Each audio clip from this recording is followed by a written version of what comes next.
You know it's tough in this West Conference, but these are becoming really defensive-oriented games. And I said at the beginning of the year, this is going to be up to 5 teams in it, and 5 teams have a shot at being the number 1 seed. And so every week it's just been a dogfight. And if you don't show up and play, whether it's on offense or defense, you don't know what these games are going to turn out. And one week you can have a shootout, the next week it's all defense. And this week it just turned into a hell of a defensive game. And I said, I'm an offensive guy, but I love watching defenses play, and especially in 6-man, when you can go 29-23 against a great team like that and a power team like we have, and it ends up 29-23 and the defenses just take over the game.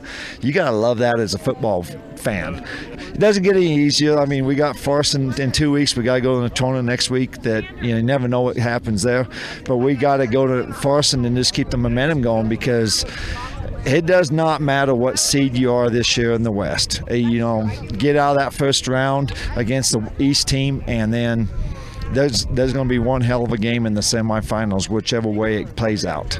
What do you think tipped the scales in your favor today? What happened in that second half, particularly defensively? I don't know. I mean, I think it's just a grudge match, and we just got a few plays when we needed to, and they missed a couple plays when they, could have had open receivers, and the ball ended up short. And, it's just sometimes you get the breaks, sometimes you don't. And a couple breaks went our way, and we needed a first down at the end of the game there, and I just called a play that they probably knew what was going to run, and it just comes down to boy against boy and get your block and trust your teammates. And that's what they did for 4 quarters, is trusted their teammates. We've been saying we're a big family, big brotherhood.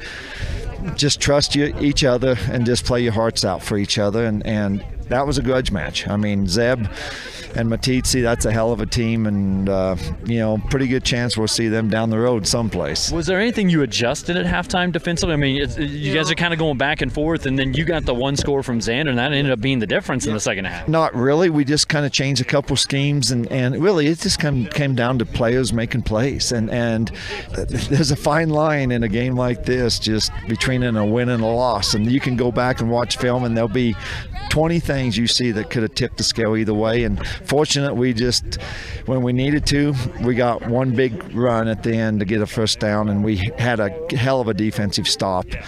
And that's a tough team to defense. I mean, Dace is as good as they come. I mean, I coached against his big brother, and so I have a lot of history. And his mom and I go way back when we was little kids in 4-H together. So I know all about Candy and the Bennett family. And I thought Seth was the last one, and then Dace comes along, and the kid's a player. He's a competitor, and he told me after the game, "You got us this time." And last year they got us, and we'll see down the road. We'll probably see him again someplace. But, hell of a game. I mean, that's just – you win by inches and you lose by inches, and today we just barely won by inches.